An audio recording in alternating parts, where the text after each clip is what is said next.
À votre avis, qu'est-ce qui fait que le joueur congolais ne puisse pas obtenir, entre guillemets, de grands cadors quand on voit d'autres nations, voire des équipes avec des joueurs qui évoluent voilà, dans des clubs un peu plus viables?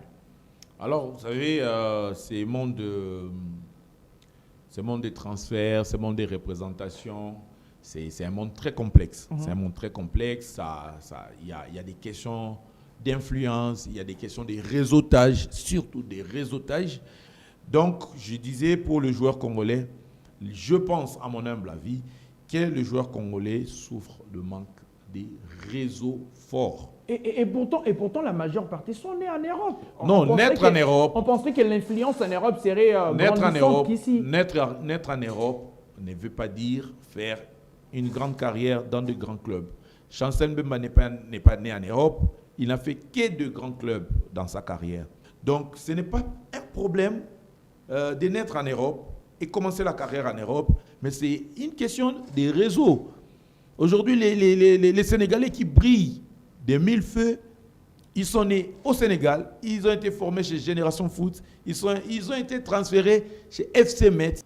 Et d'ailleurs, une parenthèse, jusqu'à preuve du contraire, Sébastien Desabre a encore des arriérés, mais voilà, le monsieur est très calme parce qu'il sait que le président va décanter et puis il a ses entrées. C'était une parenthèse. Bon, les questions salariales ont toujours été des secrets professionnels. Je ne sais pas comment est-ce que cela se gère entre son employeur et lui, les sélectionneurs nationaux. Mais des questions liées au salaire et tout et consort, je sais que des fois ça se rend aussi public, mais ça a toujours été... le jour où on lui paye, ça ne va pas se savoir. Hein. Ça va pas se savoir. Peut-être qu'il a déjà touché, peut-être non. Mais je salue quand même les côtés professionnels du sélectionneur national. Sébastien Desabre. Exactement. Vu tout ce qui peut se passer autour de la sélection nationale, il a un objectif à atteindre. Et son objectif, c'est... Même s'il n'est pas payé, il ne se plaint pas. Bon, il sait qu'à tout moment, ça peut arriver, bien que ça ne soit pas professionnel de ne pas payer un sélectionneur national. C'est un humain. Il a une famille. Il a sa propre vie. Il travaille pour gagner. Et en plus, qu'il rend le résultat positif. Mais après, son attitude, son comportement, au vu de tout ce qu'on évoque sur sa non-rémunération, je pense que c'est un monsieur qui est vraiment très professionnel et qui dépasse même le niveau. Parce qu'un professionnel, quand on ne lui paye pas, il fait remarquer que je ne suis pas payé. On a vu Marc démissionner. Exactement. Je pense que le coach, le sélectionneur national est dans l'aspect patriotique.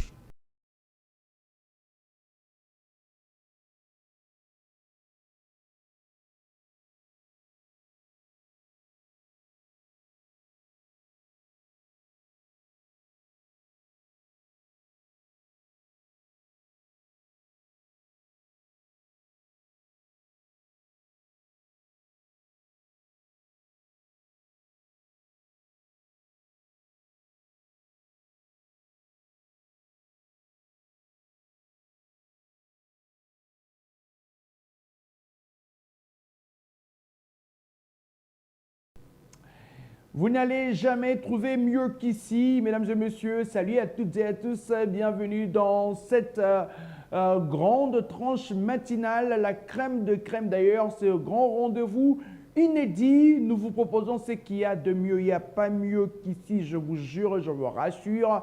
Merci d'être branchés en ces nets moments. Merci surtout pour la confiance renouvelée à ces nouveaux modules de votre tranche matinale. En ces mercredis, c'est déjà la 30e journée du mois de juillet. Plus on avance, plus nous prenons du plaisir à vous servir. C'est le 3e numéro que nous vous proposons. Lundi, mardi, mercredi, c'est bien sûr, c'est les jours où nous sommes. Et puis, on aura 2 jours qui vont nous rester afin que nous puissions clôturer en apothéose les différentes séries de rendez-vous que nous avons réservées pour vous. Et dans la deuxième partie de notre tranche matinale, je vous ai dit, chaque mercredi, nous vous proposons les décryptages des actualités sportives avec un expert qui sera avec nous ici D'un moment à l'autre, on espère qu'il ne va pas nous faucher. Il sera là, très certainement, avec qui nous allons analyser les différentes actualités de cette émission. Et puis, on va directement avoir Maître avec autant de sujets. Je ne vous ai pas dit, on parlera de beaucoup de sujets. Les championnats de U15, le championnat de U20, on parlera des différents partenariats qui font jaser couler beaucoup d'encre et de salive. Après quelques révélations de notre ami Romain Molina, on parlera aussi de ces élections qui sont restées lettres mortes depuis qu'elle a été installée. Maître Belinda Luntadila n'en fait pas fi. Jusqu'à présent, après avoir rencontré autant de structures, la question des élections, personne n'en parle encore. Cependant, c'est resté un tout petit peu lettres mortes. On va crever l'accès. Qu'est-ce qui fait en sorte que le joueur congolais à l'étranger qui ont brillé, mais jusqu'à présent, d'autres sont sans club. Jusqu'à présent, ils ne sont pas convoités. Quand on a vu la semaine, presque cette semaine au début, Nicolas Jackson qui coûterait près de 80 millions. Cependant, Yohan, oui, ça coûterait près de 35 millions entre les deux qui a fait une bonne saison. Qu'est-ce qui ne marche pas avec le Congolais? Toutes ces questions seront élaguées par Maître Fiston Mwangue. Je vous révèle d'ailleurs son nom. Il est avec nous ici. Transition musicale et puis on va passer à cette question d'actualité sportive.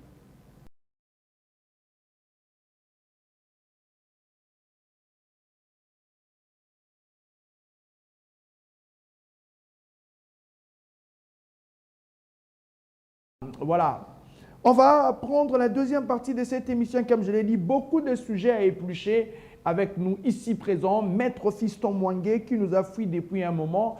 On le retrouve malgré la saison sèche, malgré beaucoup de difficultés. Ben voilà. Maître, bonjour. Bonjour Cédric. Vous allez bien? Oui, ça va, ça va. Vous êtes aussi maître dans cette saison sèche avec les gens qui fuient de l'eau, peuvent venir vous consulter pour avoir des remèdes efficaces. Vous y êtes aussi. Non, on n'est pas expert dans ce domaine. Sinon, vous vous portez bien. Oui, ça va. Tant que nous arriverons à répondre à vos invitations, cela prouve que la santé est très bonne et c'est le plus important. D'abord, la santé. Exactement. Merci beaucoup, Maître. C'est important avec vous. On va parler de beaucoup de sujets dont j'avais rappelé. On va parler de ce championnat de jeunes. La Ligue nationale de football de jeunes organise durant cette période les championnats U15 à U20 où il y a un engouement pas possible. Les parents viennent soutenir leurs enfants. Les amis de ces enfants-là viennent aussi parce que ce sont des championnats qui ne s'organisent que durant la période des vacances. On va aussi placer un mot sur les partenariats qui pleuvent comme des champignons ces derniers temps dans plusieurs aspects. Dans d'autres pensent que la RDC est dans un terrain de développement, il faudrait insister à aller de l'avant. Et puis, on va parler de ce championnat d'Afrique des Nations, la 8e édition. On parlera aussi, si le temps nous permettait, de pourquoi les joueurs congolais ne décrochent pas des contrats faramineux. Pourquoi ce sont toujours des contrats moins viables. Qu'est-ce qui fait en sorte que la RDC soit un peu pas en lumière avec ses joueurs. Alors, Maître, on va débuter avec les championnats U15 et U20 de jeunes qui se jouent. Mais déjà, dans l'ensemble, les talents en RDC ne manquent jamais finalement. Non, je peux citer un des grands coachs qui a coaché sur le continent africain. Qu'il a dit et qu'il les répète, qu'il n'hésite jamais de les redire. Claude Leroy, je pense. Claude Leroy, que la RDC, c'est le Brésil d'Afrique. Il ne manque jamais de talent dans tous les compartiments que vous pouvez voir. Plus de 3, 4, 5 profils au même poste, mais tous sont attirants. Donc, il ne manquera jamais des talents. Le déroulement de ces championnats, tantôt c'est un problème de terrain, tantôt c'est un problème des financements, mais finalement, quel de problème autour de ces championnats quand on sait que le temps est imparti? Les enfants doivent reprendre avec les études pour le mois de septembre. Cependant, on a presque un mois, il y a eu une pléthore de matchs. Mais finalement, qu'est-ce qui se passe? C'est une question de manque d'organisation, de la prévention n'est pas au bon fixe. Qu'est-ce qui se passe en réalité, vous étant un expert avisé? Alors, le football de jeunes, jusque-là, je pense que ça reste encore quelque chose qui attire l'attention de quelques personnes, surtout de ces gens-là qui sont très investis dans la formation et l'encadrement de la jeunesse, et surtout aussi de son comité, exécutif, c'est-à-dire le président ainsi que le comité de la Ligue de football des jeunes. Alors, on a toujours pensé, on a toujours vu que les gens n'y mettent pas beaucoup d'attention, mais ils oublient que c'est de là qu'on tire des relèves. Les gens là dont vous faites allusion au grand public ou à ceux qui dirigent le football? Non, d'abord au grand public. Au grand public, ok. Au grand public, parce que actuellement, si vous allez en Europe, en dehors des pré-saisons des différents clubs, vous allez trouver beaucoup de tournois des jeunes se jouer. Et pendant ces tournois, vous allez trouver des scouts qui viennent recruter des jeunes lors de ces différents tournois. Aujourd'hui, là, on peut parler des académiciens des Aigles du Congo qui sont actuellement en Danemark dans un des plus grands tournois où les plus jeunes se font découvrir et ils arrachent quand même certains contrats dans différents clubs. N'oublions pas que la saison passée, les Aigles s'est fait représenter encore dans un des plus grands tournois des jeunes en Europe qui se joue en Hollande, où les deux jeunes, Tegra et Benjamin, ont quand même distingué et ils ont été retenus par quelques clubs européens. Donc pourquoi pas faire de notre LINAFJ un modèle de recrutement des jeunes? Aujourd'hui, on parle de Faverdi Bongeli, mais les gens se demandent d'où vient ce gamin. Mais les gens qui l'ont connu pendant la LINAFJ, où il a joué 2 ou 3 éditions, je pense, pendant qu'il était encore au centre de formation Seforbel, les gens peuvent vous témoigner les prouesses et la progression de ces jeunes hommes. Qu'aujourd'hui, le club n'a même pas souhaité qu'il joue la Ligue 2, ni les Pefkin, ni jouer des clubs qui se battent avec la relégation, mais d'aller oser directement jusqu'à Mazembe. En parlant de Faverdi, il faut toujours les lier à Dylan Lungu, qui sont partis de Seforbel jusqu'à Mazembe. Et Mazembe, c'est le plus grand club congolais. Savez-vous combien de personnes échouent pendant leurs essais chez Mazembe et qui viennent des différents clubs où ces gens-là ne pouvaient pas être acceptés, mais ils ont été acceptés chez Mazembe. Et puis ils ont prouvé de quoi est-ce qu'ils étaient capables. Directement jeté dans l'eau, il a joué la Ligue des Champions contre Al Hilal de Florent Ibenge. Et puis après, à son retour, il a prouvé qu'il avait sa place et son mot à dire dans le championnat national. Il a remporté plus de 3-4 hommes du match. Dans le championnat, oui. On l'a vu ici, match contre V-Club, leader technique de son équipe. Mais après, quand on vous dit il faut venir voir ce qui se passe chez les jeunes, les gens ne comprennent pas. Les gens attendent de les voir mûrs. Alors que... Tout doit commencer par le football de jeunes, la base. Mais exactement. Mais quand on parle même des équipes nationales des jeunes, la LINAFJ a instauré un système qui donne beaucoup d'avantages à ceux-là qui travaillent dans la formation des jeunes. Les jeunes qui sont chez les I15 et chez les U17 ne sont sélectionnés que sur base de la base des données de la direction technique nationale des jeunes qui évoluent à la LINAFJ.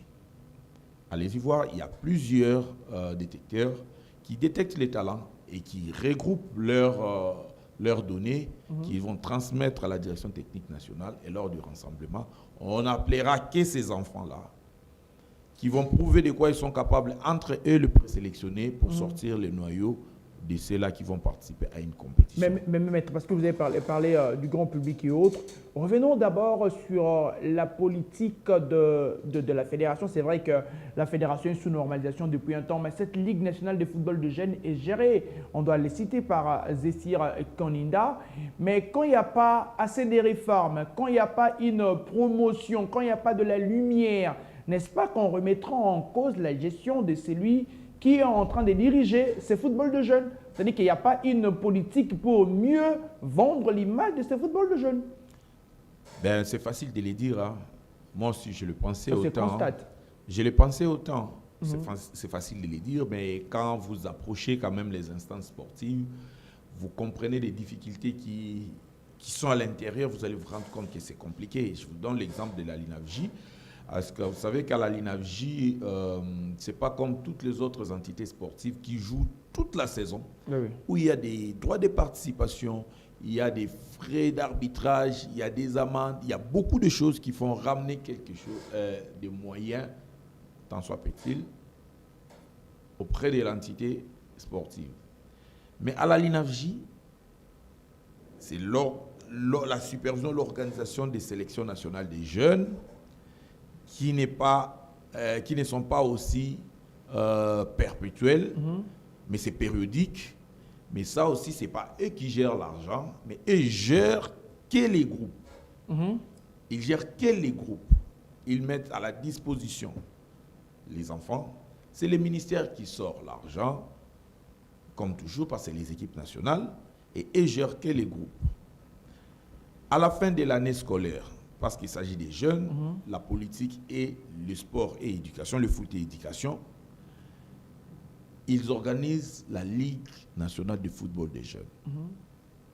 Et pendant ce temps-là, ne peuvent participer que les académies qui sont bel et bien enregistrées avec leur certificat d'enregistrement à la LINAFJ. Allez-y voir les I15 qui jouent, le U20, ce n'est pas une histoire de toute la saison. On peut dire les droits de participation que les clubs de la 3e, 4e, première, deuxième division font payer à la hauteur de $210, je pense, et tout. Et quand vous calculez le nombre de clubs, vous voyez quand même qu'est-ce que ça rapporte. Mais chez eux, ce n'est pas ça. Eux doivent vivre du financement de la fédération. Ils doivent vivre aussi du financement de la FIFA, mais moyennant un projet accepté, approuvé et financé par la FIFA. Dans ces projets-là, le président n'en a pas encore. Non, mais approchez-vous de la LINAFJ pour savoir des difficultés financières qu'ils connaissent et quelles sont les raisons. Je pense, il s'accroche. Moi, en tout cas, je parle de quelque chose que je maîtrise parce que nous encadrons aussi les jeunes. Aujourd'hui, nous avons un petit club qu'on a mis à la LINAFJ. On a vu réellement dans quelles conditions la LINAFJ travaille. Mais ce qui n'est pas aussi autant qu'on a vu dans certains pays comme la Tanzanie, et le Kenya, l'Afrique du Sud, où le grassroots est vraiment très promu. Le football des jeunes est mis en avant parce que demain, ce sont ces jeunes-là qui vont remplacer les adultes. Maître, à l'époque, nous avons connu des académies de travail avec des écoles, des établissements, où à chaque fois qu'il y avait des interscolaires, des interclasses, on voyait que ces académies-là, qui avaient leurs enfants, qui étudiaient dans des établissements, je ne sais, privés ou publics, jouaient dans ces interclubs et dans ces interclasses. Aujourd'hui, parce qu'on parle de la LINAFJ, on pense que ceux qui sont à partir de première ou deuxième, c'est pas qu'on sort jusqu'avant sixième, sont encore mineurs, sont vraiment des enfants qui peuvent aujourd'hui jouer dans les footballs de jeunes, U15, U16, U20 et consorts. Mais pourquoi ne pas s'appuyer à cette politique-là? Aujourd'hui, on n'assiste presque plus aux interclasses, on n'assiste presque plus aux interscolaires et consorts. Et pourtant, ce sont des activités qui pouvaient aussi permettre à ce que nous puissions avoir des talents. Mais si ces activités sont sévrées d'innovation, sont sévrées d'un œil de la part de ceux qui dirigent, comment pensiez-vous qu'ils pouvaient même grappiller? Parce que si on partait dans cette politique où on a 9 mois, et puis dans 9 mois, on peut certainement mettre ces championnats se dérouler à l'espace de 9 mois. Au lieu d'attendre les 2 mois des vacances, pour que nous puissions évoluer, cependant-là, ça ne sera même presque pas rentable. Et même pour que nous puissions avoir une communication là-dessus. Mais si les élèves du collège, je ne sais qui, savent qu'ils ont match, automatiquement, l'école va être mobilisée pour venir dans ces différentes rencontres. Mais si nous sommes dans une période de vacances, comment pensez-vous qu'attirer une masse derrière ces championnats-là? Alors, je pense que vous avez raison, mais il y a quand même des marcations. La LINAFJ gère tout ce qui est football de jeunes. Quand vous avez parlé football de jeunes, tout ça là va jusqu'à moins de 18 ans. Alors, à ne pas confondre avec le football scolaire. Quel la LINAFJ appuie aussi? Exactement. Là, c'est une question... Ça c'est rabiboche aussi. Non, ça peut se rabibocher. Ça peut être une branche qui peut aider. Non, la LINAFJ a toujours été disponible. Oui. Je ne fais pas l'avocat de la LINAFJ, Oui. je parle de ce que je maîtrise. La LINAFJ a été toujours disponible à accompagner même les championnats scolaires. Aujourd'hui, la CAF a instauré les championnats scolaires en ayant quand même les championnats africains scolaires. Mais tous ces jeunes qui participent, ce sont des élèves. Déjà de fiasco encore. Après, au-delà de la première édition qui s'était déroulée à Kinshasa. Je ne dirais pas fiasco, je ne dirais pas fiasco. Il faudra déjà apprécier d'abord la participation, parce que le plus important, c'est de participer. 65 ans après. N'oublions pas, dans le droit de l'enfant, selon la Convention internationale des droits de l'enfant ou la Convention internationale des droits du sport de l'enfant, l'enfant a droit à l'échec. Les sports est pour le développement de l'enfant. Prendre du plaisir. Mais l'enfant a aussi droit à l'échec. Parce que l'échec fait partie des résultats. Si nos enfants arrivent à faire des échecs, ne les mettez pas complètement sur la tête de la LINAFJ ou soit des enfants. Ben, imaginez que les U15 devaient quitter en deux groupes, les filles et les garçons. Mais tout récemment, nous avons vu comment est-ce que ces enfants-là sont partis. Mais comment voulez-vous que ces enfants-là produisent des meilleurs résultats pendant que même au niveau des financements de l'État, pour leur prise en charge et déplacement, ne répond pas aux bonnes conditions. Alors, c'est pourquoi j'ai dit, la LINAFJ, ne les jetez pas tous les sorts des échecs. Ils peuvent être partiellement, mais sachez-les qu'en grande partie, c'est un problème de financement. On peut parler des passeports, la production des passeports des jeunes. C'est l'État qui doit financer. Ça fait à ce que le voyage puisse être retardé. Ce n'est pas la LINAFJ. Donc, c'est pour comprendre que, pour revenir à ce qu'on disait, la LINAFJ appuie le football scolaire. Mais seulement que la question du football scolaire ou les championnats interscolaires, c'est la question du ministère de l'Éducation. Prenez le temps d'approcher les responsables des questions sportives auprès du ministère de l'Éducation pour savoir pourquoi est-ce que les interscolaires ne se produisent plus. Allez-y. Moi, je pense qu'on ne peut pas rester que dans des questions de la Linafoot, Epefkin, l'Iprobakin et tout et consorts. C'est les sports. Allez-y voir les sports et l'éducation. Pourquoi ça tâtonne au niveau de nos écoles? Il y a beaucoup de raisons que je peux même révéler ici, que nous voyons tous les jours, mais auxquelles nous ne dénonçons pas. Comment imaginez-vous qu'une école se construise sans l'aire de récréation? Mais même, et il y en a plein. Il y en a plein. Mais vous voulez que ces écoles-là participent aux championnats interscolaires. Mais où est-ce que ces jeunes-là vont s'entraîner? Déjà, les jeunes qui jouent les ententes urbaines, qui jouent des championnats réguliers, n'ont pas des infrastructures pour s'entraîner.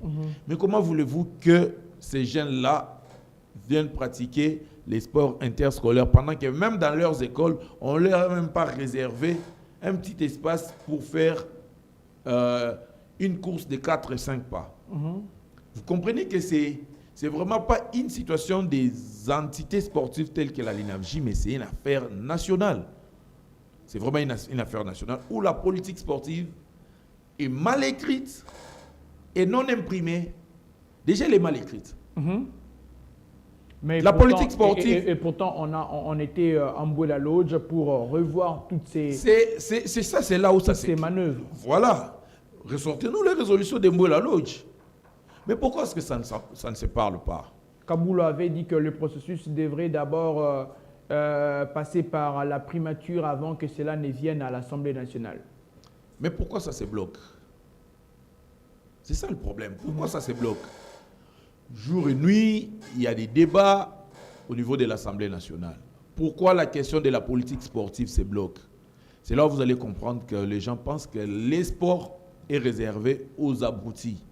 Alors que les sports, c'est un monde de business, c'est un monde de développement économico-financier qui peut même apporter une pierre à l'édifice dans la politique financière de l'État. Maître, est-ce que ces joueurs sont-ils protégés? Vous êtes dans cette sphère-là et le joueur qui participe dans ces championnats U15, U20, comment s'élabore? Est-ce qu'il y a-t-il des contrats pour ces jeunes qui évoluent dans ces championnats-là? Ils appartiennent à qui quand on sait qu'en RDC, le joueur appartient au privé? C'est mon joueur, voilà, j'ai sa licence et qu'on sort. Ces joueurs-là sont-ils protégés? Ils appartiennent à qui? Comment ça se fait cette politique de ce joueur? Y a-t-il des transferts? Comment ça s'organise autour de ces joueurs? Alors, pour tout ce qui est des mineurs qui sont en pleine formation, les joueurs appartiennent au club. Au club, ou soit des académies, soit tout le centre de toutes les structures de formation. Alors, l'appartenance d'un mineur à un club, surtout au moment de la formation, c'est un consentement entre parents et structure. C'est-à-dire, chaque structure a l'obligation d'entrer en contact avec les familles des enfants qui viennent se faire former, moyennant paiement ou moyennant gratuité. Ils doivent se communiquer les documents qu'on appelle l'autorisation parentale. Cette autorisation parentale doit être signée par le parent. Je dis parent en général, parent titulaire, père, parent de l'enfant. Pour représenter. Pour donner les consentements que nous autorisons que notre enfant participe à l'activité sportive dont vous organisez dans votre structure. On cite la structure, nos parents et tel, et si. Qui produit ces documents-là? C'est les parents qui produisent les documents, qui donnent l'autorisation, qui produisent ces documents-là. Et ces documents-là doivent être partagés en 2 exemplaires entre la structure de formation et les parents des jeunes. Et avant de participer à la LINAVJ, il est obligatoirement de remplir les formulaires qui renseignent l'identité et de l'enfant et des parents et qui doit être signé et rempli par les parents et remis au club. Les clubs remettent au niveau de la LINAVJ. Voilà un peu une manière de protéger les mineurs qui pratiquent l'activité sportive de football pendant la compétition de la LINAVJ et même pendant leur moment de formation dans les différentes structures de formation. Alors, ce qui est du transfert d'un mineur, un mineur peut exceller et que ça demande qu'il aille dans un club qui lui permet de quitter l'étape de la formation. On a vu des jeunes comme des Ezras Makossi, des jeunes comme Bongeli, des jeunes comme Matobo et tout et consorts. Je ne sais pas comment est-ce que cela s'est passé dans leur club, dans des transferts, mais normalement, ça c'est le règlement dicté par la FIFA. C'est-à-dire pendant le transfert, 3 parties doivent faire partie de ces transferts. C'est-à-dire la famille de l'enfant avec l'enfant font une partie, la famille qui représente leur enfant. Malgré la présence de l'agent, de l'avocat ou la famille, les parents doivent... Entre autres, les papas ou la famille. La famille. Voilà. Il y a le club acquéreur et les clubs qui transfèrent.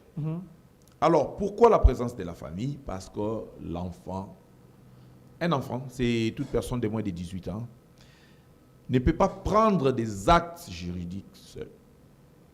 Parce qu'il est considéré comme une personne malléable. Si vous écartez la famille au moment où vous voulez prendre des décisions avec des faits juridiques pour l'enfant, pour l'intérêt d'un enfant, sa famille ou ses parents peuvent attaquer ces actes-là devant la justice et les annuler.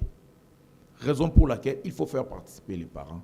Et les parents, c'est les parents qui doivent représenter leur enfant au moment de la signature. Mais à partir de 18 ans, l'enfant est libre de s'auto-représenter. C'est vrai, on va prendre l'angle où l'enfant... Ce n'est même pas pour la FIFA, la FIFA a toujours demandé de se référer aussi à aux législations nationales. Okay. La législation nationale congolaise, la loi 009 de 2010, portant protection de l'enfant. Et cette loi-là dit toutes les conditions de la protection de l'enfant. Maître, parce qu'on a ouvert cette brèche-là, on va prendre l'angle où le joueur il est majeur. On a connu toujours des problèmes en ce qui concerne le transfert en RDC.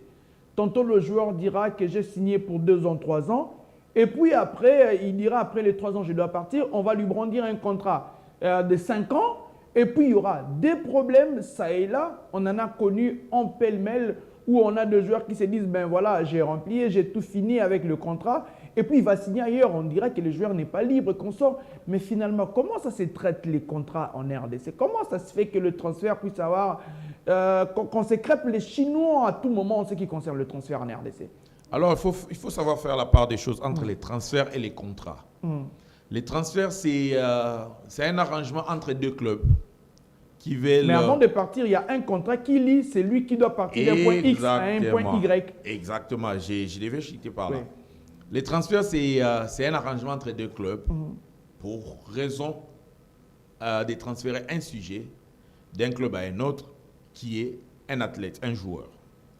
Alors, les joueurs qui est transféré, pour qu'il soit transféré d'un club à un autre, il doit avoir des engagements contractuels avec les clubs qui transfèrent auprès des clubs acquéreurs. Et ces engagements contractuels, c'est ce qui feront à ce que le club qui transfère puisse fixer ses conditions de transfert. Donc, cet engagement contractuel fait du joueur un produit qui appartient à un club qui doit les transférer à un autre club. Mais si seulement que ces joueurs se retrouvent dans un club, mais sans engagement contractuel, mettez-vous dans vos têtes que ce joueur est en train d'évoluer à un titre gratuit. Et il peut quitter ces clubs-là à tout moment parce qu'il n'a pas des engagements contractuels. Si les 2 parties savent qu'ils n'ont pas signé un contrat.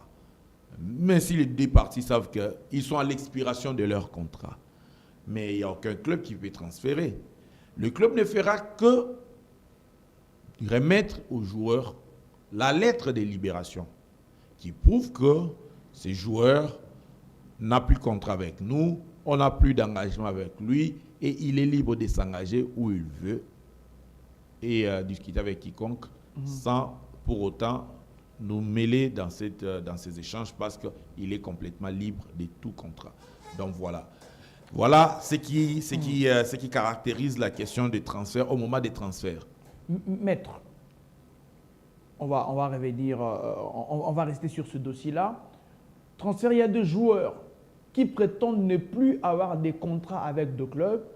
Cependant, le club brandit qu'ils sont sous contrat avec le joueur. Comment ça se fait? Et autre chose, il y a de ces joueurs-là qui prétendent n'avoir pas signé de contrat avec le club et que le club dise que nous avons signé et le joueur a signé. On a vu le cas d'Yebeni Ndonga là, qui niait sa propre signature, selon d'ailleurs à l'époque le secrétaire Moulangoy, et qui brandissait la signature de Yebeni Ndonga là, et puis le joueur se disait, je ne connais pas, je n'ai jamais connu. Pourquoi c'est Toyiboy? Comment ça se fait en fait? Alors, moi, j'aimerais que... Et puis, ça tombe à pic. Hein? Oui. Ça tombe à pic. Nous sommes pendant la période de mercato. Transfert, oui. Et pendant ces périodes, il y a chaque personne qui doit faire l'évaluation de son contrat. Au moment des transferts, il y a des autres qui doivent signer des contrats. Il y a des autres aussi qui doivent quitter des clubs à titre gratuit, soit à titre libre, soit transférés moyennant les échanges ou les discussions entre deux clubs. Alors, pour ce cas de figure, parlons que de ces comportements en RDC. Allons-y d'abord dans dans un angle plus simple pour expliquer aux sportifs congolais, les footballeurs en particulier, c'est que c'est un contrat. Il y a des types de contrats. Il y a un contrat verbal, il y a un contrat écrit. Mais on ne conseille jamais les contrats verbaux parce que le contrat verbal, on peut nier tout ce qu'on a dit. C'est ça le problème. Et les contrats verbaux est un désavantage, surtout des clubs. Parce que demain, s'il faut que tu brandisses un contrat pour prouver que ces joueurs est sous contrat avec moi, tu n'auras jamais quelque chose à brandir. Ouais. Parce que devant les instances sportives, ce sont les preuves et non les paroles. Alors, j'aimerais bien parler au monde sportif ou les footballeurs congolais de ce qui est un contrat. Les contrats, c'est tout simplement un engagement entre un joueur et son club. Et cet engagement-là doit être couché sur un papier signé entre deux parties, c'est-à-dire le club représenté par la personne habilitée à signer et le joueur lui-même. Si c'est un mineur, sans être représenté. Si c'est un mineur, représenté par ses parents. Si c'est un majeur, si c'est majeur, il doit signer lui-même. Ni l'avocat, ni l'agent ne peut signer à la place de la signature. Lors de la il signature. peut être accompagné, mais la signature, c'est lui qui doit apposer sa signature. C'est lui-même qui doit apposer sa signature. C'est lui qui signe le contrat. Alors, j'ai dit bien que ce contrat-là doit être couché sur un papier signé par deux parties engagées, c'est-à-dire le club et le joueur.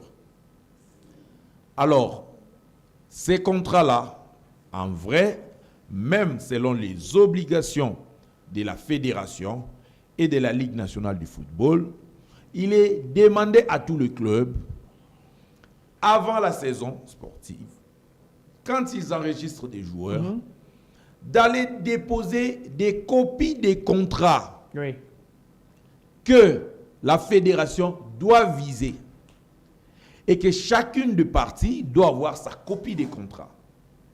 C'est là où le bas blesse. Le contrat, parfois, se signe en bonne et due forme, mais ne s'exécute pas en bonne et due forme. C'est-à-dire, le club donne à un joueur son contrat.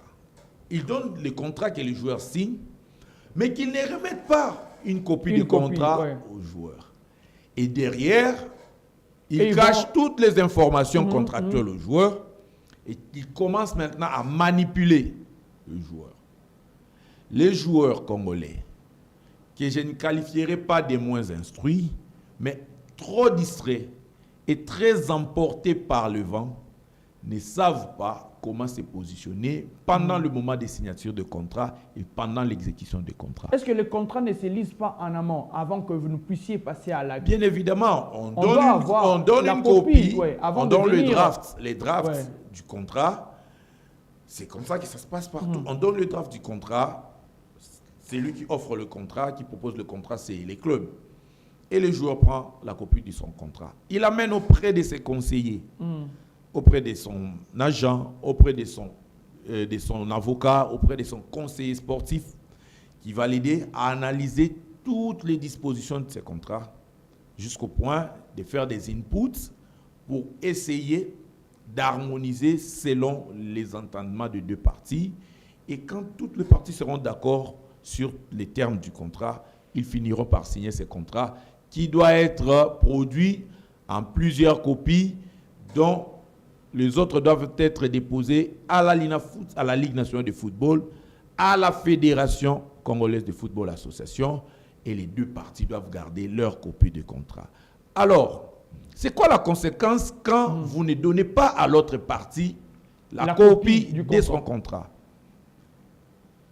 Ça a une conséquence directe et néfaste. Imaginez que moi, je n'ai pas la copie de mon contrat en tant que joueur, soit quand nous conseillons le joueur, mon client n'a pas sa copie de contrat. Je vais écrire au club pour lui demander de nous communiquer notre copie de contrat, parce qu'il y a toujours des manœuvres. Après la signature, non, la copie de contrat doit être visée à la fédération pour que chacune des parties ait son contrat visé. Quand nous trouvons que ça prend du temps, on écrit au club de nous transférer, de nous donner notre copie de contrat. Si ça traîne, on met le club en demeure en lui demandant de communiquer notre copie de contrat. Et au finish, si c'est vraiment l'intention du club de ne pas communiquer la copie du contrat, nous pourrons résilier le contrat. On peut aller à la résiliation directe du contrat. Est-ce que c'est déjà arrivé? Sur le cas d'un joueur, sur le cas, je ne sais, parce que ici à Kin, seuls les clubs sont puissants que le joueur. C'est vrai que les clubs sont des institutions, mais ce sont des joueurs qui s'alarment. Non, c'est déjà arrivé, sauf que pour le respect du secret professionnel, on ne peut jamais citer ni la personne morale, ni la personne physique qui était en opposition dans un dossier pareil. Nous traitons ces dossiers-là tout le temps. Tout le mercato, nous sommes devant ces genres de dossiers. C'est toujours un joueur qui estime avoir passé le temps qu'il avait dans un club, mais que les clubs lui réclament encore 1 ou 2 saisons. C'est peut-être le joueur qui s'est dit avoir fini les contrats, alors qu'en vrai, il a eu des propositions d'ailleurs et qu'il veut vraiment passer outre les termes du contrat. Ce sont des problèmes qui sont très récurrents dans le football congolais. Maître, dans le football congolais, il y a aussi un problème. Le joueur de quelqu'un, je vais dire ça en termes un peu plus clairs en lingala, joueur Yamutu. C'est-à-dire qu'un joueur qui peut faire 5 ans, 3 ans dans un club et puis quand il deviendra libre, il retrouve entre guillemets son propriétaire. Un joueur, on a un joueur, il y a Fiston Mwangue, joueur, il y a un mouton négocié. D'ailleurs, on a connu, je vais rester sur un cas très concret. On a vu dans les problèmes avec Mazembe Lupopo sur le cas d'Yebeni Dongala, JP Onyenze est sorti de sa bulle pour expliquer un peu tout et élaguer les flux et consorts que c'était son joueur. Comment ça se fait que le joueur appartienne aux individus en RDC? Alors, j'ai suivi avec beaucoup d'attention ces dossiers-là.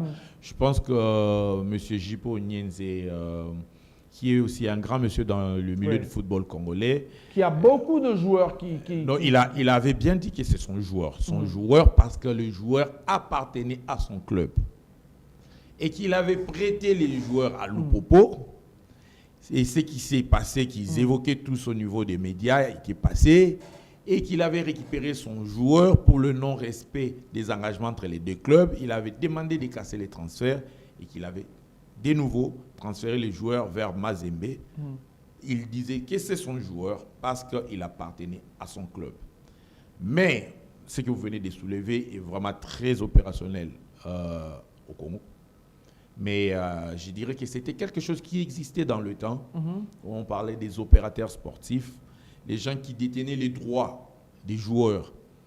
Mais depuis l'avènement des luttes contre le blanchiment des capitaux dans le milieu du football, la FIFA avait banni l'appartenance d'un joueur à une personne physique et n'a laissé l'appartenance d'un joueur qu'à une personne morale sportive, c'est-à-dire un club, une structure de formation, un club. C'est celui qui paie, c'est réclamer l'appartenance d'un joueur. Quiconque qui dirait qu'un joueur l'appartient n'ayant ni un club, ni une structure de formation, cette personne-là est même une personne attaquée devant la justice. Parce que comment une personne physique peut détenir les droits d'un joueur en s'affrontant aux personnes morales qui ont donné un contrat à un joueur. Un joueur ne peut jamais appartenir à une personne. Le joueur appartient toujours à un club. Ça, c'est important. Merci pour cette nuance.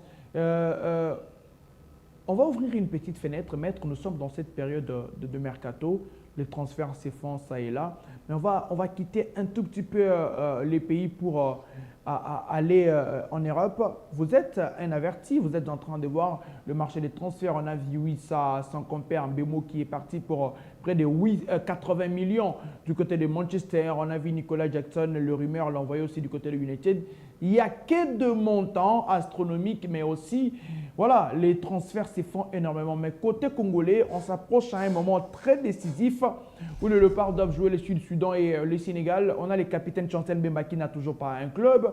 On a, Maswaku qui n'a pas de club et des rumeurs ne leur envoient presque nulle part. On a 2 joueurs congolais qui n'ont pas de club et d'autres Banza. Le rumeur l'envoie du côté, je ne sais, de Dubaï et ailleurs. Finalement, à votre avis, qu'est-ce qui fera en sorte que la valeur marchande des joueurs congolais, surtout nos internationaux, puisse être moins en vue ou au rabais? À votre avis, qu'est-ce qui fait que le joueur congolais ne puisse pas obtenir, entre guillemets, de grands cadeaux quand on voit d'autres nations avoir des équipes avec des joueurs qui évoluent voilà, dans des clubs un peu plus viables? Alors, vous savez, ces mondes des transferts, ces mondes des représentations, c'est un monde très complexe. C'est un monde très complexe. Il y a des questions d'influence, il y a des questions de réseautage, surtout des réseautages, qui fait que il y a des joueurs qui ont été surcotés, qui ont été transférés dans des grands clubs pour de gros montants. Et pourtant, ils ne valaient pas. Alors qu'ils ne valaient pas. Alors, il y a des joueurs qu'on a vu très spéciaux attachés à un autre joueur, mais par contre, c'est l'autre qui est plus dans l'exploitation que l'autre, tout simplement parce que l'autre est complémentaire. Je donnerai l'exemple de Wissa Mbemou. On le saura bien quand ils seront détachés pour voir qui dépendait de l'influence de l'autre. Mais ça arrive que tous les joueurs dépendent de l'influence de l'autre, l'un comme l'autre. Mais dans les estimations, dans les études et tout et consorts, il y a toujours la démarcation. Il y a toujours des données qui ne trompent pas pour dire que celui-ci est quand même un peu plus avancé que l'autre. Alors, allons dans le marché des joueurs congolais. Je pense que pour le cas des Maswaku, Maswaku a encore un contrat, je pense, avec il est libre. Il est libre de mais contrat. Voilà, il était en voie de partir. J'ai suivi hier, on a vu hier sur la page de Beşiktaş, battu par Shakhtar Donetsk au préliminaire de la Ligue Europa. Comment est-ce que les supporters de Beşiktaş demandaient le pardon à Maswaku et lui demandaient vraiment de revenir au club et de continuer avec leur club qu'ils estiment qu'il est un pion majeur. Alors je pense que les joueurs libres de tout contrat sont des joueurs qui ont quand même beaucoup d'espace de discussion. La majorité n'aime pas être trop pressée pour ne pas faire passer cette opportunité d'être libre qui peuvent leur permettre d'être dans un bon projet qu'ils vont estimer et surtout d'être bien rémunérés parce qu'il n'y a aucun club qui leur réclame le transfert. C'est comme ça que vous allez voir des joueurs comme Chancel Mbemba. C'est là où il y a d'ailleurs le problème que je voudrais Exactement, évoquer. le mercato. Le recruteur pense que Mbemba en fait un peu trop, il est un peu gourmand. Un joueur qui n'a presque pas joué durant toute la saison, qui n'a joué que dans la sélection nationale, ne peut pas être si gourmand quand on sait que sa forme physique peut être un problème et puis les automatismes jouer en club c'est compliqué. On pense qu'il est un peu gourmand après un an sans jouer et pourtant les grandes échéances arrivent. Je pense que rien n'est officiel sur ce qui se raconte sur les réseaux sociaux. Je pense que Chancel... Il a repoussé toutes les écuries. Je pense que Chancel Mbemba c'est un grand professionnel. Avant qu'il se rende quelque part, il doit se rendre compte que toutes les conditions sont réunies. On va se rappeler ici que Chancel Mbemba, libre de tout contrat, quittant Porto, oui. Il avait eu pas mal d'offres. Mais quand le président de Marseille lui a appelé personnellement pour lui dire « Je te veux, tu es une personne qui correspond à notre projet », Chancel s'est senti sécurisé selon ses obligations que Marseille avait remplies et il avait rejoint Marseille. Ni c'était des histoires liées au renouvellement de contrat et tout et consorts, tout ce qu'il a connu, et d'être blacklisté dans le club, Chancel Mbemba aurait été parmi les meilleurs défenseurs encore de cette saison de la Ligue 1. Alors, le cas Chancel Mbemba, c'est vraiment un autre cas, surtout le cas des joueurs qui sont libres de tout contrat, c'est vraiment un autre cas parce que ces joueurs-là cherchent là où ils doivent se retrouver dans des conditions qu'ils estiment les meilleures. Banza aussi est libre. N'oublions pas que ces joueurs-là doivent se reconvertir demain. Ils doivent avoir des bons projets, ils doivent avoir des bons salaires afin que leur futur soit bien garanti. Ils sont professionnels, c'est ça leur travail. Beaucoup ont abandonné les études, beaucoup n'ont pas fait des filières d'éducation que nous avons suivies, tout simplement pour se consacrer qu'au foot. Mais n'oublions pas que beaucoup sont tombés de leur génération, de leur club, de leur quartier avec lesquels ils ont commencé de jouer ensemble, parce que l'élite ou le professionnel n'est choisi qui est le plus performant. Et tant qu'ils sont là, je pense qu'ils sont en discussion des bons projets. Dès que tout sera officiel, ils vont nous révéler. Alors, pour le cas de Wissa, oui. Pour le cas de Wissa et en général pour des joueurs comme il est en discorde avec d'ailleurs son club. Il se pourrait qu'il menacerait son club de ne point jouer si il n'allait pas ailleurs. Et on proposerait 35 millions, Brentford voudrait 40 millions. Les discussions sont en berne. C'est ça le mercato. Wissa est lié contractuellement à Brentford. Jusqu'en juin 2026. Jusqu'en juin 2026. Ça fait une saison que le reste. Et le contrat, ne regardons seulement pas qu'il a signé un contrat. Les contrats rassemblent beaucoup d'éléments. Oui. Et c'est vraiment un deal où Brentford pense qu'il peut avoir beaucoup d'argent afin de s'investir encore plus dans son mercato et dans son championnat. Et Brentford a toutes ces raisons de pouvoir demander ce qu'il demande tant que ça lui revient encore de droit. Alors après, avec les joueurs, je pense que les mercatos vont comme ça. Il y a toujours des discussions qui meurent, qui reprennent, qui meurent, qui reprennent. Et puis peut-être le joueur peut rester au club, peut-être le joueur peut partir, peut-être c'est les divorces entre les clubs et les joueurs, chose qu'on ne pourra jamais souhaiter parce qu'on a besoin de Wissa. Et à la CAN et aux éliminatoires pour la Coupe du Monde. Donc, je disais pour le joueur congolais, je pense, à mon humble avis, que le joueur congolais souffre de manque des réseaux forts. Et pourtant, la majeure partie sont nés en Europe. Non, naître en Europe. On penserait que l'influence en Europe serait grandissante qu'ici. Naître en Europe ne veut pas dire faire une grande carrière dans de grands clubs. Chancel Mbemba n'est pas né en Europe. Il n'a fait que de grands clubs dans sa carrière. Anderlecht, un des plus grands clubs, ou si pas dire le meilleur club belge. Newcastle, un des plus grands clubs anglais. Porto, un des plus grands clubs portugais, puis Marseille, un des plus grands clubs français. Et ces clubs sont toujours classés dans le top 3, 4, 5. Donc, Chancel avait un bon entourage et son entourage avait un bon réseau. N'oublions pas qu'il y a beaucoup de Congolais, des Cédric Mungungu, qui sont nés et qui ont commencé leur carrière en Europe, qui n'ont pas fait la carrière de Chancel Mbemba. Parlons de Dieu merci Mbokani, qui a joué que dans de grands clubs, sauf en Angleterre, où il jouait dans des clubs qui se battaient avec la relégation. Mais Norwich, historiquement, c'est un grand club. Parce que les Européens tiennent aussi à l'histoire du club. Si aujourd'hui, Dragon se réveille, on parlera des Dragons comme grand club. Donc, ce n'est pas un problème de naître en Europe et commencer la carrière en Europe, mais c'est une question des réseaux.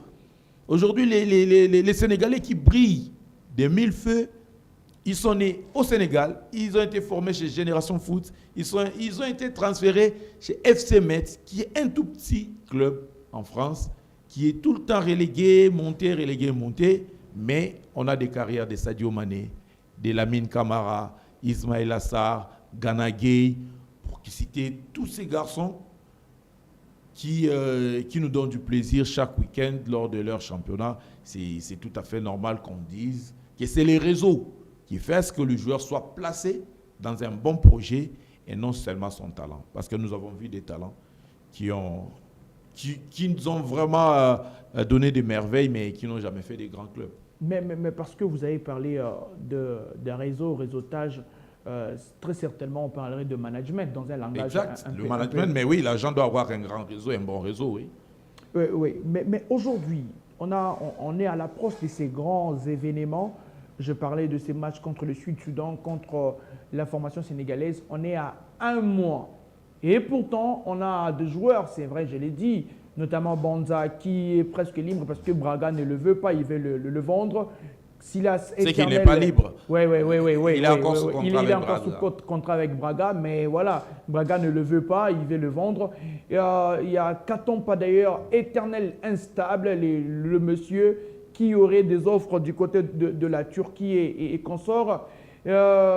Finalement, Berthaud, qui après son passage avec Montpellier, gardien titulaire de la sélection nationale, ça ne va toujours pas. Est-ce que les conditions de joueurs congolais peuvent-elles enfreindre, handicaper à cette prochaine fenêtre qui s'avère très importante? Cependant, il y a des pré-saisons qui ont débuté.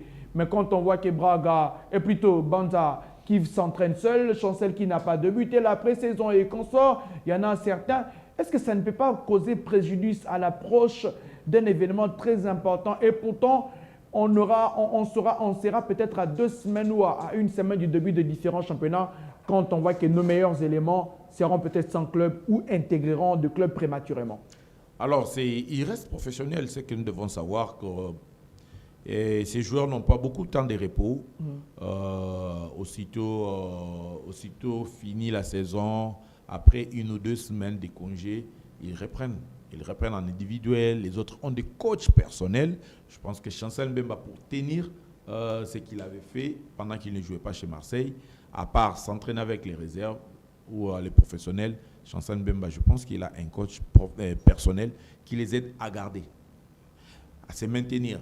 Je pense que ça peut avoir une forte influence parce que bientôt, là, au mois d'août, le championnat va commencer. Les temps qu'ils reviennent dans des sélections nationales, ils auront joué au moins 3 journées. Mais je pense que ça ne peut pas vraiment influencer, ça ne peut pas avoir de l'influence ou de l'impact très, très sévère sur la sélection nationale parce que même des joueurs qui peuvent dans certains clubs, mais qui n'ont pas eu beaucoup de temps de jeu, en étant sur le banc, ces joueurs-là peuvent venir dans la sélection et jouer. Le plus important est d'être en forme, de travailler, de garder sa forme pour mieux se projeter. Même dans des clubs où ils iront, les clubs aimeront bien avoir un joueur qui est déjà préparé et qui est capable d'entrer directement en jeu avec les clubs. Nous avons de la chance parce que c'est tout simplement au début de la saison sportive. On va voir des joueurs avec différents régimes d'utilisation. Les autres n'auront pas beaucoup de minutes de jeu, beaucoup de temps de jeu. Les autres en auront suffisamment. Les autres en auront moyennement. Et cela va faire à ce que leur niveau de préparation puisse nous aider à avoir un bon effectif, en bonne forme pour affronter et les Soudan du Sud et les Sénégal. Mais si c'était au milieu de la saison, ça pouvait avoir quand même des inquiétudes. Parce que le cas Chancel Mbemba est bien couvert, parce qu'il est seul à avoir cette situation, et couvert par l'ensemble de l'effectif qui était vraiment au four et au moulin pendant la saison. Mais si nous avons au moins 4-5 cas de Chancel Mbemba au milieu de la saison, c'est ce qu'on pourra dire que cela va vraiment sérieusement handicaper l'équipe nationale. On a notre chance contre le Sénégal et le Sud-Soudan, sur tous les matchs. C'est vrai que tous les matchs sont importants, mais les matchs très attendus contre le Sénégal, avons-nous notre chance, vu la ferveur de la sélection ces derniers temps? Exactement. Il n'y a plus de petites nations, c'est ce que nous devons savoir, il n'y a plus de petites nations de football en Afrique.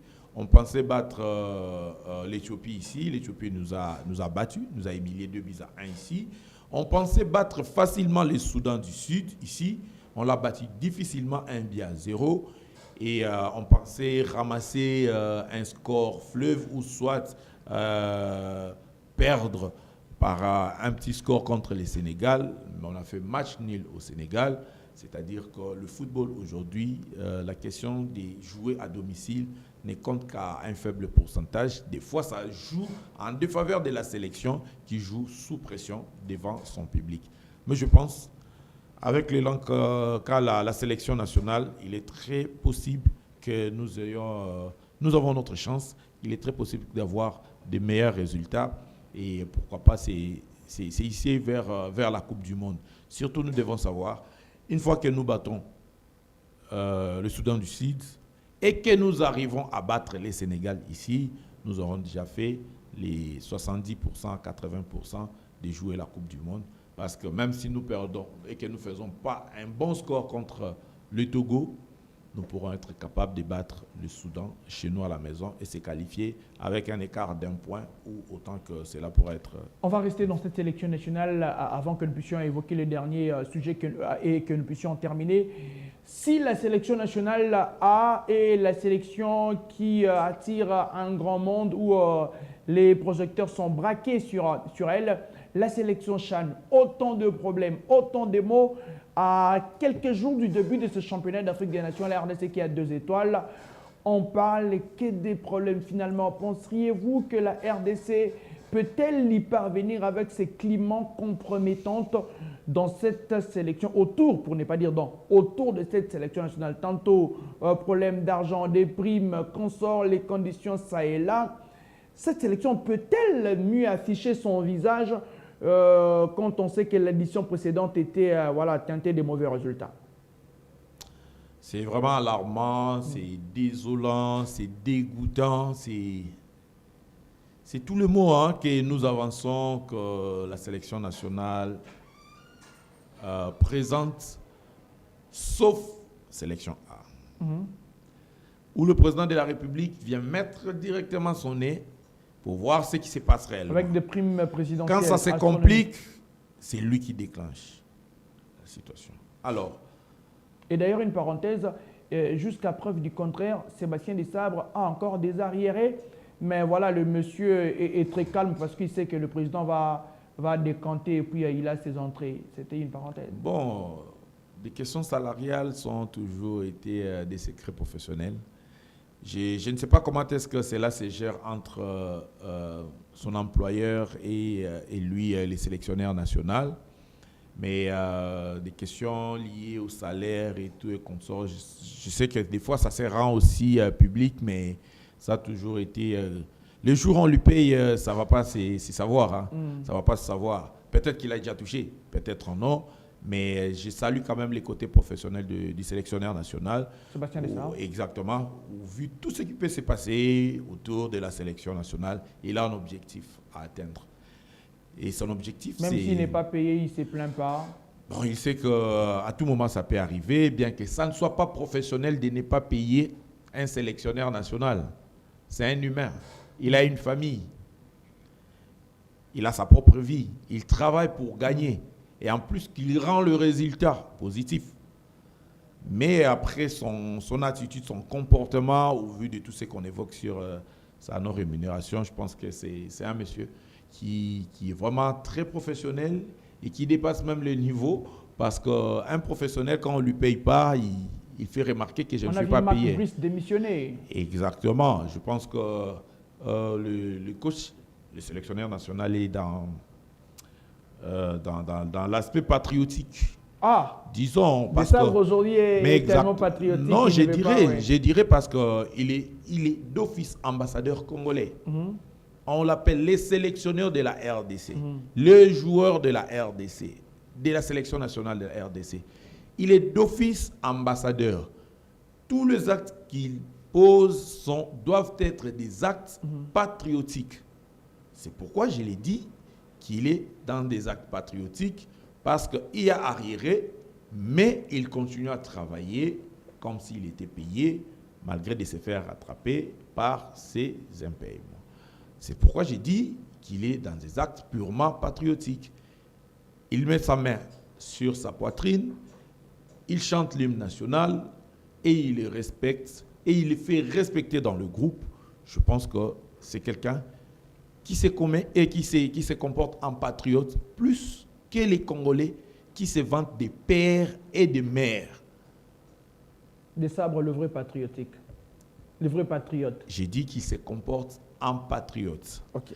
Avec les actes patriotiques au vu de son rang professionnel, qu'il ne soit pas payé autant que vous le dites dans le média, mais qu'il continue de travailler et qu'il donne toujours des résultats.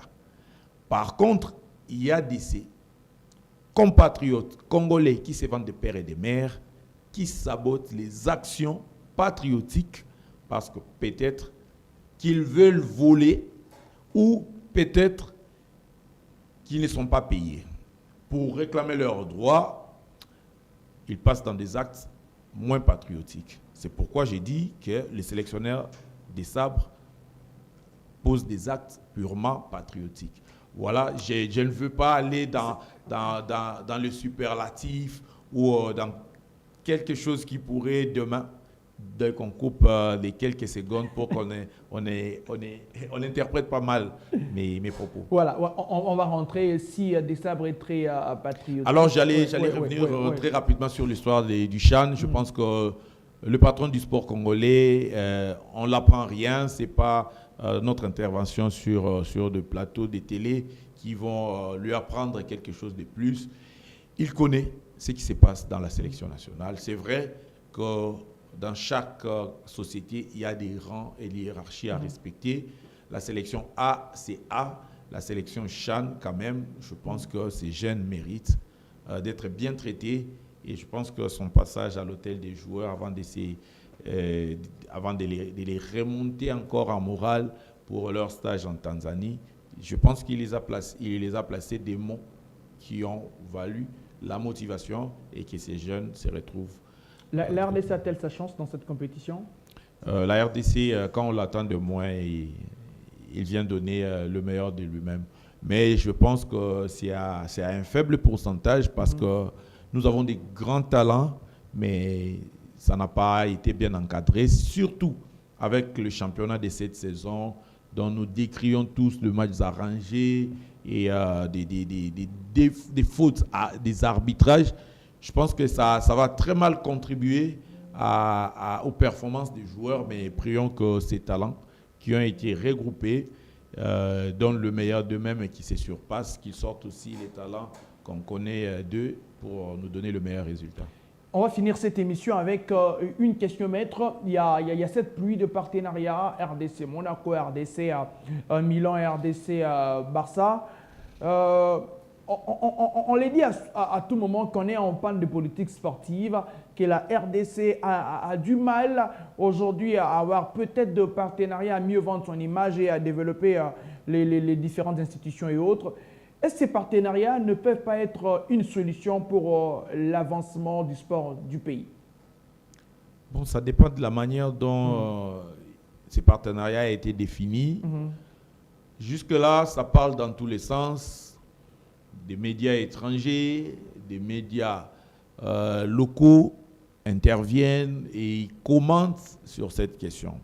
Mais je reste encore à ma soif quand même de voir le ministre du Sport sortir de son silence pour expliquer au grand public congolais, au grand public sportif congolais, pas seulement le public sportif, mais c'est l'argent du contribuable congolais, de nous expliquer comment la conception de ces projets, pourquoi et les motivations de l'exécution de ces projets, pour qu'on sache tous, est-ce que c'est à l'avantage des Congolais ou c'est en désavantage des Congolais? Jusque-là, je n'ai même pas... Mais pour Monaco, tout a été dévoilé. Même Monaco a dévoilé le Caneva et comme ça. Vous avez les documents? Mais c'est dans leur site, tout est dévoilé. Les documents, les contrats. Le procédé, le contrat, tout ce qui va avec. Et les contrats étaient publiés. J'aimerais bien lire. Le contour du contrat, la quintessence, Monaco. Tout ce qui va être fait lié à ces contrats, notamment RDC Cœur de l'Afrique qui va être arboré à la Manche. C'est pas ce que moi j'ai évoqué ici. Monaco ne peut que dire ça parce que Monaco a déjà l'argent dans sa poche. N'importe quel club ne peut que dire les bienfaits du partenariat parce qu'il a l'argent dans sa poche. Mais moi, mon problème est de voir le patron du sport congolais, le ministre Didier Boudimbu, de sortir de son silence, de nous expliquer au moins, peut-être ce qu'il dira est plus bénéfique. Peut-être que les actions qu'il est en train de mettre en place sur des partenariats sont bénéfiques pour l'État congolais ou pour la nation congolaise. Mais pendant qu'il s'inscrit encore dans l'université des Kara, ça laisse à n'importe qui dire n'importe quoi. Qu'ils choisissent des tribunes, des canaux de communication ou des moyens de communication pour informer à la nation congolaise la conception du projet et son exécution, d'où est venue cette motivation Et qu'est-ce que nous gagnons dans ça? Là, tout le monde comprendra, surtout avec les retombées, tout le monde comprendra qu'il avait complètement raison de les faire. Mais tant qu'il n'explique pas, ça donne à n'importe qui, c'est devenu même un sujet de la cité. Tout le monde en parle d'une manière ou d'une autre. Et même les gens qui ne maîtrisent même pas les préliminaires du sport racontent du n'importe quoi. Et c'est pourquoi moi, je reste encore silencieux à cette question-là, parce que je pense que c'est quand même quelqu'un qui se donne au travail et qui veut les renouveaux, qui amène quelques ajustements selon sa touche, que les autres apprécient, que les autres n'apprécient pas. Tout à fait normal dans la société, mais pour le cas d'école, des partenariats où les millions partent à l'étranger, dans des clubs étrangers, ça peut être aussi une très bonne option, une très bonne politique ou une très bonne décision, mais nous souhaitons qu'ils choisissent vraiment une tribune pour nous informer, pour nous parler, nous vulgariser et nous sensibiliser sur le pourquoi de cette action. Et on dira peut-être au finish que nous tous, on avait tort de croire qu'il a dilapidé l'argent du contribuable congolais, ou soit on se rendra compte que, mais oui, cet argent ne pouvait pas être utilisé de cette manière-là.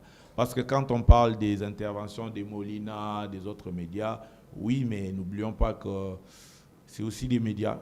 Vous êtes du média, vous êtes aussi très suivi sur YouTube. Oui. Des fois, des questions que vous évoquez, vous êtes dans les si, vous êtes aussi dans l'affirmation, mais au finish, ce qui vous plaît le plus, c'est d'avoir des likes, des followers, et d'aller plus loin, et de récupérer en contrepartie via vos plateformes. Je pense que c'est ça. Donc, allons-y dans cette idée-là. Je pense que le ministre prendra vraiment son temps de venir informer au public congolais. Est-ce qu'il est obligé? Oui, il est obligé parce que c'est l'argent du contribuable congolais. Il est obligé. Là, vraiment, je n'irai pas par 4 chemins. Oui, oui. Je dirais qu'il est obligé parce que c'est l'argent du contribuable congolais. Aujourd'hui, le ministre de Justice, le ministre de la Justice répond devant son juge naturel. Il a été soumis à la procédure. Il y a eu des gens qui se sont soulevés, il y a eu des tractations. En tant que bon citoyen, il s'est dit, OK, je dépose tout, je respecte la procédure et je me présenterai devant mon juge naturel. Il est fait aujourd'hui, hein. Ça doit être pris comme exemple. L'ancien directeur du cabinet, actuellement président de l'Assemblée nationale, avait répondu devant son juge naturel. Donc, il faut qu'on se le dise que l'ancien Premier ministre Matata Ponyo avait répondu devant son juge naturel. C'est tout simplement, tous ces gens-là ont été reprochés sur base de l'utilisation de l'argent du contribuable congolais. Donc, on n'est pas dire abusive. Non, j'ai dit sur l'utilisation de l'argent du contribuable congolais. C'est pour chiter, pour dire que le ministre est obligé. Le ministre des Sports. Oui. Il est obligé de nous expliquer, de nous vulgariser, nous sensibiliser sur cette question de partenariat. Ça, c'est vraiment... Merci beaucoup. On a pris du plaisir à écouter Maître Fiston Mwangi. On a élagué tous les sujets possibles. 1 heure. C'est passé un peu vite, mais c'était essentiel pour nous d'évoquer toutes ces questions d'actualité. Maître, merci beaucoup. C'est moi qui vous remercie. On m'a reproché d'être un peu rare, très rare dans les plateaux de télé. Ben, c'est parce qu'on travaille sur d'autres chantiers. Ben, je pense qu'aux invitations de vos médias, je ne manquerai pas parce qu'on a quand même pas mal de choses à partager. Surtout que ces questions, je pense, je ne sais pas si vous les avez ramassées dans le public. On nous intercepte souvent dans des stades, dans le milieu sportif, pour avoir des différents avis, pour donner nos avis sur des différentes questions pareilles. Je pense que par les ondes, ça se propage avec la puissance de ton média. Je pense que ça va aller plus loin. Exactement. Merci beaucoup. Merci à toutes ces personnes qui étaient branchées en ce net moment. Merci à ceux qui nous ont suivis en direct et ceux qui vont encore continuer à nous suivre via nos différentes plateformes digitales. Qu'est-ce que je pourrais faire sans vous? Vous êtes une très, très grande communauté. Nous réunissons plus de 10 000 personnes actuellement derrière nous. Il faut les faire. Merci infiniment pour votre attachement. Merci à la grande équipe de la Communication Plus Télévision qui était les nôtres. Et merci infiniment. Oui, Maître, il y a un dernier mot, très rapidement. Ah non, pas vraiment. Je dirais que ces gars vont vraiment me mettre mal à l'aise si je ne les salue Chérif pas. Zorigno, En plus que c'est un bon matin. Oui. Depuis le matin, on ne s'est pas encore vu. Oui. Et on ne s'est pas appelé. Je profite de cette occasion pour le saluer, bien que tu les as bien introduits. Oui. Les dirigeants Chérif Eric, Sona et Zorino, les plus opérationnels. Je les salue partout où ils se trouvent. Et surtout, mes petits champions des Golden Boys. Mes petits champions des Golden Boys qui ont bien commencé leur compétition de la LINAFJ en battant le club d'une légende qui travaille avec beaucoup d'acharnement dans le football des jeunes, le phénoménal Mouzé Katalay qu'on a tous connu à l'époque des As Bantou et des SMP. Il fait un grand travail avec son académie et son centre de formation, je pense. Il fait un grand travail. Ça a été un grand match que tout le monde vraiment a apprécié, mais la victoire a été de notre côté parce que Golden Boys regroupe vraiment des génies. Je salue tous mes champions, je les aime bien et je pense que demain contre Oudjana, ils vont faire tomber les noms mythiques d'Oudjana. Voilà. Et c'était par ces mots que nous bouclons la boucle. Merci à Serge Lokondo et à Jacob Kayanda derrière les différents matos. Merci au travail et à la dextérité de Bondim Voukoulou en régie. Merci à toutes ces personnes dissimulées dans le monde. On vous aime tant. Sans vous, on n'est absolument rien. Restez nos fidèles et à très bientôt.